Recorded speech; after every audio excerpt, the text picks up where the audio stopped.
and welcome to Mind Gourmet. My name is Nina Kaiser. I'm the co-founder of Mind Gourmet and, as always, your host today. My today's guest is British thought leader and co-founder of the Network for Transformational Leaders, Kitty Talks podcast host and creator of the Do Your Dharma online course, Kitty Waters. Welcome, Kitty. Thank you for being my guest. Hi, Nina. So lovely to be with you and your wonderful audience. I'm excited about our conversation. Me too. I believe I first heard about you from one of my interview guests who has been also on your show. And so I got interested and I listened into your inspiring conversations, followed you on social media, and really resonated with who you are and what you do. And this is why I asked you for an interview. So I'm happy to be with you here, really.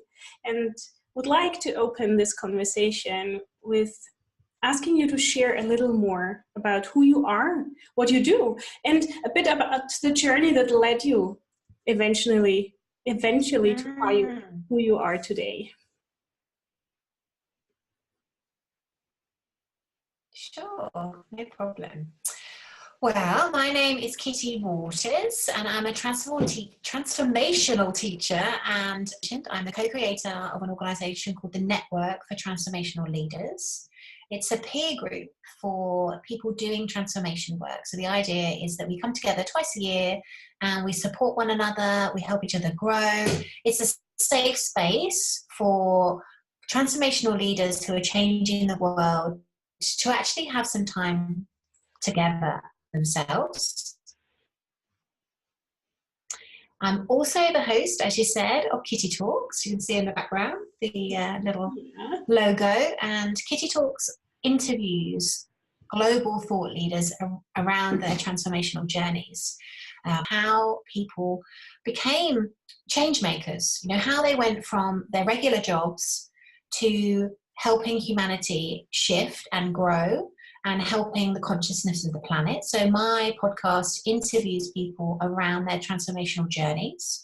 And the point of that is to inspire other people. I believe we all have a gift that we can bring to the world. And you mentioned my Do Your Dharma course. That is for really helping women on the journey, so people who know that there's more to life than they can see, people who may be a little bit frustrated, really want to uncover their purpose and make a difference in the world, but they don't necessarily know how or where to start. That's why I created Do Your Dharma. And my philosophy, I suppose, about life is that there's 7 billion people on the planet, but there's only one Nina, there's only one Kitty, there's nobody who's exactly the same as us. And actually, our job as individuals and the people listening to this podcast, our jobs is to uncover and discover ourselves. And when we uncover and discover what lights us up, what we're passionate about, when we use our unique gifts and talents in service to others, we really, really come alive. We're happier, we're healthier, we live longer, because we activate this dharmic path.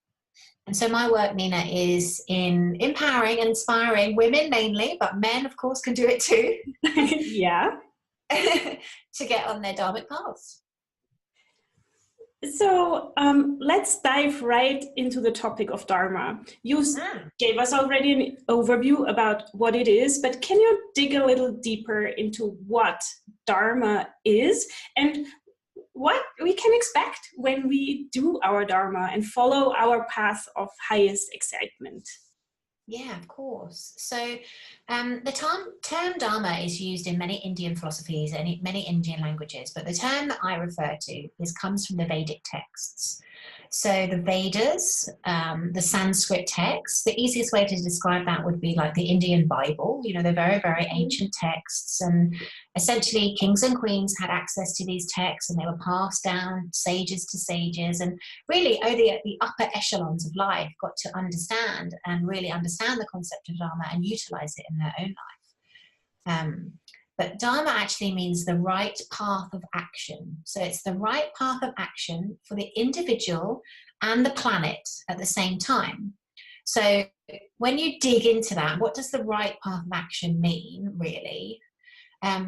What the Dharmic texts stipulate is, as I just described, everybody's completely unique.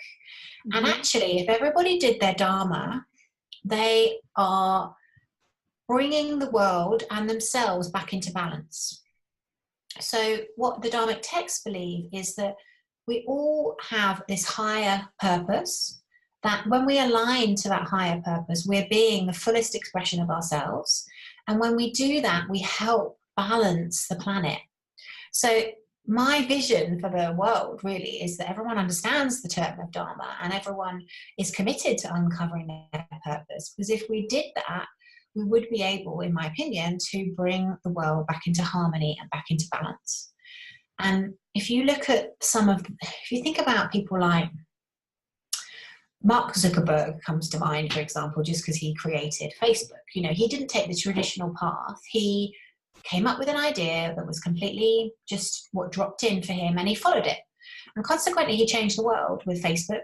Obviously, that's another debate if we want to get into how Facebook is being used. But in its simplest form, he was uncovering and doing his Dharma. And of course, the impact had an effect on the planet. And so if everybody does their bit, if everybody decides and commits to doing their Dharma, then we will see a really positive impact and shift on the planet. So the way that you uncover your Dharma is that you work in alignment with universal energy. And how you do that is you uncover yourself. So what is it that Nina is uniquely gifted in? Because there's nobody else exactly like you. And the easiest way to find that is to look at your passions and use your excitement as a compass. So where you feel joy, you should follow that in the simplest form. Because when we follow our joy, when we follow our bliss, when we do follow our highest excitement, we are very much at the top of the emotional vibrational scale, and we radiate at an amazing high level frequency. And of course, what happens is it's like a snowball. When you're doing the things that you love, more good things come back to you because you're at this higher level state vibration. So doing your Dharma is uncovering your purpose and living in that beautiful spiritual synchronistic flow that is life. And you find, what I've experienced anyway, because I would say the first 30 years of my life, I wasn't doing this. And consequently, I was ignoring my intuition, I was ignoring my emotions, and I suffered with depression, I had drug and alcohol problems, and it was only at the age of 30 when I kind of woke up that I started to shift and change how I live my life. And that's when I started to do the things that I really loved, and I noticed the difference in how my life turned around, actually. First, I would say 30 years were effort, stuck, quite difficult, almost like you're walking in mud a little bit, there's kind of no simplicity. It's harder, and it because we're not listening. So now what I've managed to do is, at the age of 28, I had a bit of a spiritual awakening. And I went down a very big rabbit hole, uncovering and discovering who I was, and learning, did lots of personal development, and went to sort of every conference I could get my hands on. And then I started to do the things that I was truly passionate about, and life really shifted for me. Yeah, I believe our lives have been very different, but we have a lot in common. And I have been growing up with a sense of life is hard, and if something has to be worth something, it has to be gained in a hard way. So That's not really like highest excitement and following the path of least resistance. And I like what I heard you say one day, and that is magic is believing in ourselves. And if we can do that, we can do anything. And what we believe really truly makes a difference, because it creates the foundation for our reality. And I think the rabbit is buried, like we say in German, in our belief system that is created at a time where we are still so young. So how do you see that, growing up with certain beliefs, and then mostly when we are adults, trying to rediscover our passions and excitement? Yes. Yeah, I would totally resonate with what you're saying. I think that depending on the environment that you grow up in, so I very much grew up in an environment where my learned behavior was, I learned how to be depressed because I actually grew up in a household where my mum was quite depressed and my dad had very negative beliefs. So you just described around money. Mine was money doesn't grow on trees. Life needs to be hard. Life needs to be difficult. So between 0 and 7, we're like sponges and we are literally learning how to be in the world. And of course, we pick up all of that stuff from our parents, and then that ends up controlling our reality as such. And so part of the thing that we do in the Do Your Dharma course is we work with the women to help them basically put together a vision for their life. And when we go through that process, if you are working on the vision, what you want your life to look, notoriously what happens is all your negative beliefs come up because you think, oh, I want to be there, but then who am I to do that? How is it going to happen? All this stuff pops up, and that's what we want it to do. Because when that stuff pops up, you get a chance to have a look at it. So then what you can do is dissect. So for example, with money, if people are listening and they want a practical exercise to do, where do you feel blocked? So money is a very classic one that people feel blocked around. So a simple thing that you can do is to look at where you are now, look at where you want to go or want to be. And then when you imagine yourself where you want to be, what is it that pops up as the things that are stopping you? So you'll find that those beliefs will pop up like, it needs to be difficult, it can't be easy. And brainstorm all the things that pop up that are basically those are your negative beliefs. And then one by one, go into that and look at it and actually say, is this rational?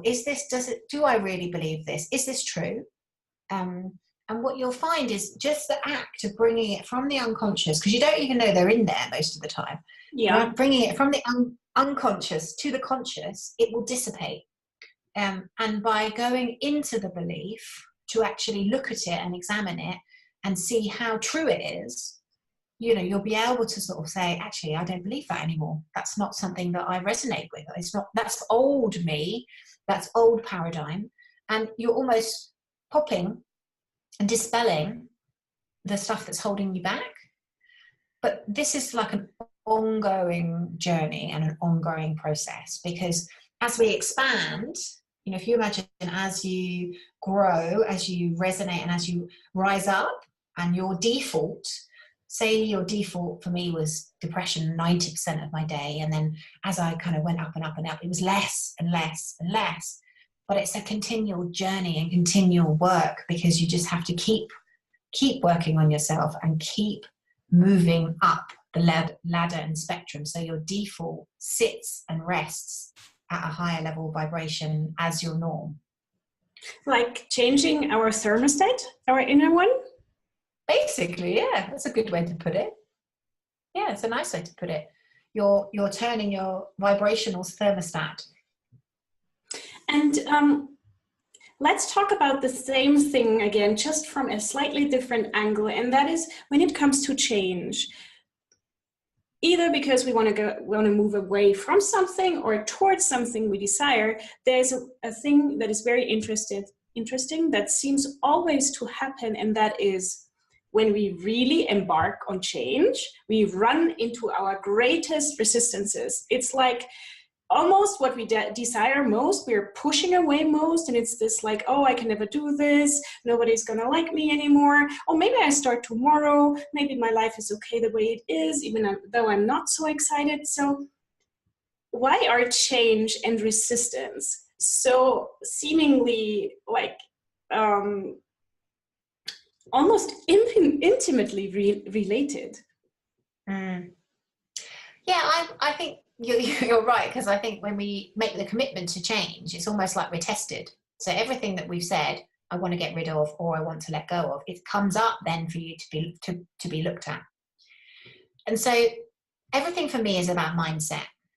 So it depends. So one of the other things we do in the course is we look at a success mindset, because problems are always going to, I say problems, but challenges, blocks are always going to happen in our life. But how we respond is the difference. Yeah. So we have a choice. We can stay expansive, stay high vibe, or we can drop back down into stories and negativity. So what we go into in the course, what you're going to be learning, Nina, very soon, and what I love now, because it's really important, is we have to ask ourselves empowering questions.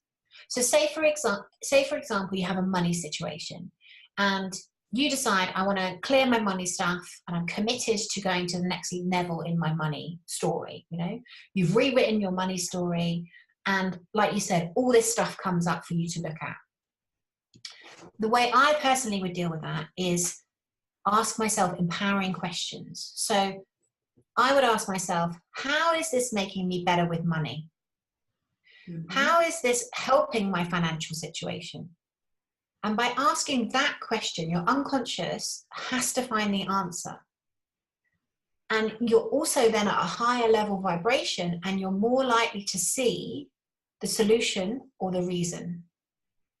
And then when that happens, because you get why this is happening to you and how it's serving you, you move through the problem quicker. Does that make sense? Mm-hmm. Yeah, it absolutely does. And if we now... You don't hold on to it. Sorry, so one thing to sort of say, you don't close down and you don't resist and you don't shrink and you don't go into victim, which is the lower level vibrations. You get the positive of it and why it's happening. And so you stay in an expansive energy, and it enables you to move through it quicker. Because if you went into resistance and into the lower level vibration, you'd stay there. Whereas feelings and emotions are going to come up, but it's important that you feel them and transition through them, and you'll move through problems quicker. So can I give a practical example? Of course. So I'll give you an example. I had a situation with my mum earlier this year where she suffered a nervous breakdown. And she suffered with depression probably when I was 28, and I'm 41 now. So when I was 28, it happened. And I didn't have the skills to be able to help her because I was going through it myself. I didn't understand it. And then 10 years later, I'm in a much better place, and I have a really strong understanding of why these things happen. And so I felt like I was in a really good place to help her and serve her. And so she then suffered with the depression. And it was difficult to watch because she obviously had to go onto medication, and it was very difficult. And I struggled with it because I wanted to be able to help her more than basically, I let myself, rather than being up here, I let myself go down into a story of woe is me and it's my fault. And I stayed down there. And then, of course, I started to ask myself those empowering questions. What is it I've learned through this situation? What has my mum learned through this situation? What's the good that's come out of this situation?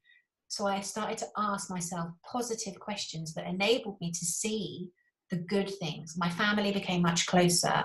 My dad, especially, really connected with his emotions. There was lots of good that came out of a bad situation. And because I was able to see the good, I didn't hold on to it. I didn't get stuck. I moved through that situation quicker. And then I was back into my energetic flow. Yeah, this is a very beautiful example. I believe it hasn't been beautiful to go through it, but it shows very clearly what you wanted to say. And I often have the impression, and let me know how that is for you, that one of the most important things in life is to be capable of managing our own vibration. And this isn't always so easy. In fact, I often, when I feel in my low energies, I find it almost impossible, because our reality basically is where we are vibrationally. So if we are very low, there seems to be no exit. And so especially while we are training to learn to go into expanded and elevated states, what would you say, with all these little and big decisions that we do every day, how do we navigate life according to the idea of Dharma, if maybe we are in a place that we don't feel excitement so well anymore, or at the moment? Yes.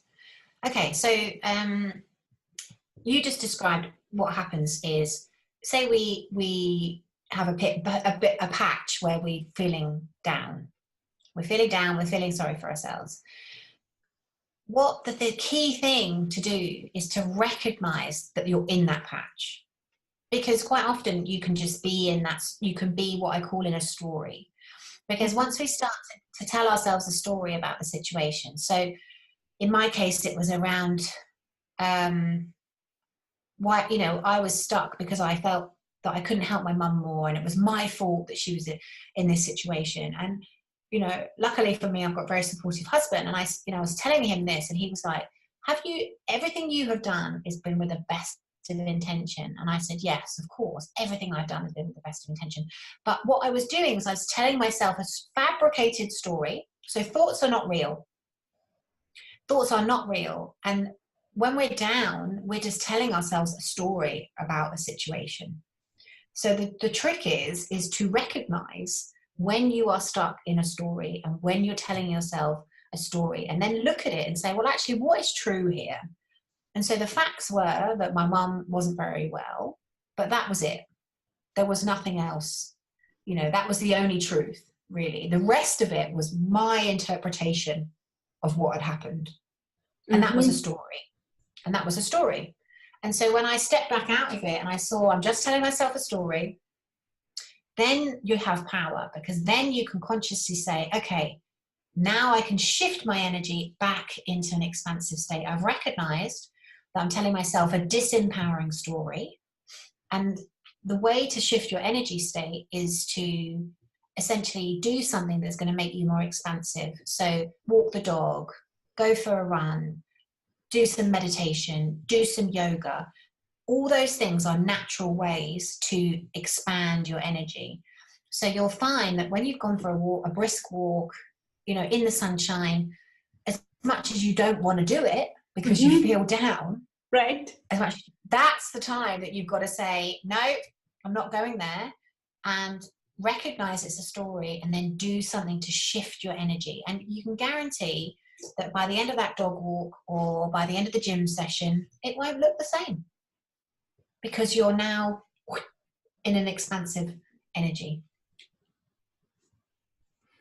Yep. And I feel like, or I observe in my life, when I am in expansive energy states, I do see those synchronicities and serendipities that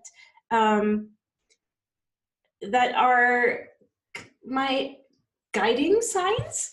And I think you, at one time you said, our passions are like breadcrumbs to the correct path in life. And I like this idea of following those breadcrumbs. Do I see it correctly, that it needs, though, to really being able to see them and to follow them, that we learn to be in those expanded states? Because we probably wouldn't see them if we are like stirring our pot of shame and guilt and unworthiness and you know, all those nice ingredients. Definitely. Yeah, you can only see what you're a vibrational match to.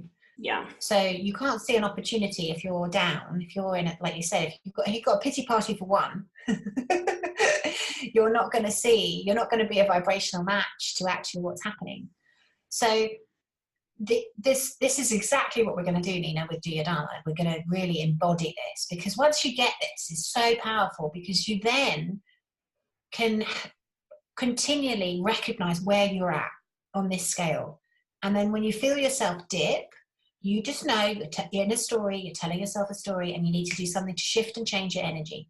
And like you said, when you're passionate about something, passion, joy, gratitude, they're very high vibrational states. So one of the things that I do if I get stuck is if I find myself, I don't know, it could be anything. We're human beings. It's so easy for us to find things to moan about. Yeah. But I just literally will go, oh my God, look at my life. You know, I'm so grateful for my husband. Like, I just, as soon as I think about how grateful I am for my husband, I just totally shift, you know. I totally shift my energy, and I'm back. I'm back to who I was, you know. So you learn these tools about how to make those down patches less and less and less. And so your set point of your energy raises, and you don't experience this so much because you're doing this. Yeah, and the more we can prove to ourselves that we can stay more often and longer in these elevated states, the more like a positive avalanche it somehow becomes. And Yes. so for everybody who is interested, because you are right now, you're launching your Do Your Dharma course again. So everybody who is interested in joining, and I am very excited to join this time, would you share with us what is waiting for everybody, what we are going to experience and also commit to? Yeah, of course. Well, this is interesting because this interview, we've talked a lot about the things that we really embody, I would say, because it's one thing to have a conversation and, you know, whoever's listening to this will listen to this and think, oh yeah, that makes sense. Or, oh, I can see that, or I can't see that. But we live it, because when you live it, when we talked about how your beliefs shape your reality, when you really make it a way of being, that's when you see the impact on your life. And it's the work of our lives. It's what we do basically for the rest of our lives, because we're in our dharma, we're in the universal flow of life. Life becomes fun because you can navigate it. You know, you've got the tools as human beings to be able to stay high vibe, and consequently life then reflects back to you because you're in a massively beautiful state. So Do Your Dharma is an 8-week online course. There's a lovely community of women. We've got 20 women doing it this time round. And we take you through a process. So we've designed a process to, first of all, demystify the subject of Dharma. So if you've never heard of that, we'll give you a very simple understanding of Dharma and how you can use it in your life. We then help you get clear on who you are, because, as I said, we're all totally different, but we've all got a gift that we can bring to the world. And most of us have never looked at life like that before. You know, most of us have gone to school, and you might have been academic, arty, but you were put in a box in some shape or form. You were told, I was sporty, that was me. You know, I wasn't academic, I was sporty. So I came out of school thinking I'm sporty and I'm okay, I'm not very clever. And that was it. It was only in my 20s I thought, actually, I'm pretty good with people and I'm quite good at sales. And I didn't come out with an understanding of who I was. And so to do your Dharma, you have to uncover yourself on what you are really good at and what you're passionate about, because we talked about the breadcrumb trail. That's the way to get onto the Dharmic path. And then from there, we look at the blocks that's holding you back. So we look at the unconscious beliefs, because you might think, oh, I really want to create a business around my passions, but how can I do that? And then all this stuff will come up, this negative stuff will come up. And so we chip through that. And then we work on the vision for your life. So by then you'll start having ideas about what your Dharma is and where you want to go and what the plan is. And we crystallize your vision. And the key thing in this journey, you were with me when we did our highest excitement challenge. And there is method in that madness, because when you follow your highest excitement, it is a compass to the correct optimal path in life. And so the way we do it is that we, moment to moment, every day of our lives, we follow that compass. So it's retraining how you live your life, because we haven't been brought up to basically do that on a day-to-day basis. We haven't been taught to do the thing that excites us. You know, you mentioned that your dad said life has to be hard. You have to work hard to do well. You know, we've been conditioned in a completely different way. So we're unlearning what we've been told as children, and we're relearning it in a very different way. And I suppose if you're listening to this interview and you're thinking, well, how does she know this stuff? Because, you know, that's a perfectly valid question. For me, I have very much taken myself from the bottom of the scale now to creating an amazing life in alignment with my soul. I've almost learnt the hardest way, because I've gone right from chronic depression, nervous breakdown, drug and alcohol abuse to now where I am. So my own life journey has been a big part of it. But I've also interviewed over 100 thought leaders on how they have done their Dharma and how they have created these amazing lives, and the parallels that you see from what I'm teaching is incredible. I've also studied the concept of Dharma. So my teacher studied the concept of Dharma for 10 years, and I've also studied with him. And so all those secrets have been kind of passed on. And all of this information coupled together with the personal development that I've done has just shown me this way of living that we're not doing as human beings. And so that's what we do in Do Your Dharma. It's quite a lot. Yeah, but it's beautifully much. And really, I'm very excited and looking forward to it. And if our listeners would like to find out more about you, about your podcast, but also about the Do Your Dharma course, where can they go? Thank you. Well, the podcast is called Kitty Talks, and our Instagram handle is kitty_talks. And then we have a website, kittytalks.com. And if you're interested in the course, you just type kittytalks.com/Do Your Dharma.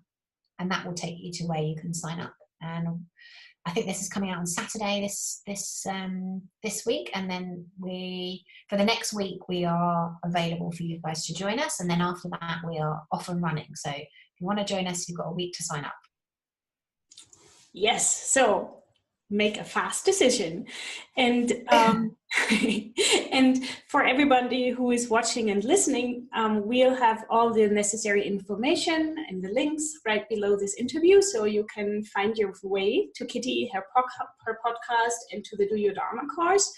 And I wouldn't want to close this conversation without asking you, did we forget something important? Is there anything else that needs to be mentioned right here, right now? No, I loved our conversation. I think obviously what was meant to come out has come out. And I suppose all I would say to anyone listening is, if this all sounds too good to be true, then just come and investigate. We have a free Facebook community, so no cost. Come and join our Facebook community of lovely women, and see if and what I'm teaching resonates with you. If it interests you, if it's exciting to you, then that is your compass. Follow what excites you. I think it's a complete misnomer that life has to be hard, life has to be difficult.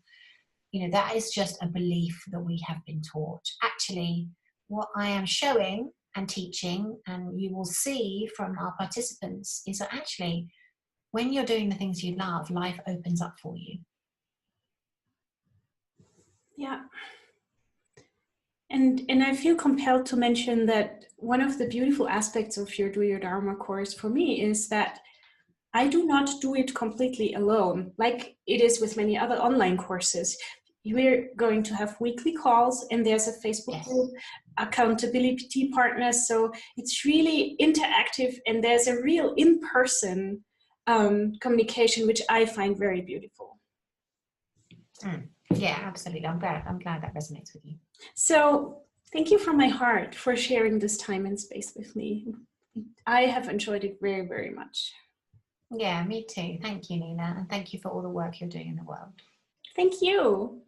And goodbye, everybody. And always remember to take the driver's seat of this car called your life and create this lifetime to your taste.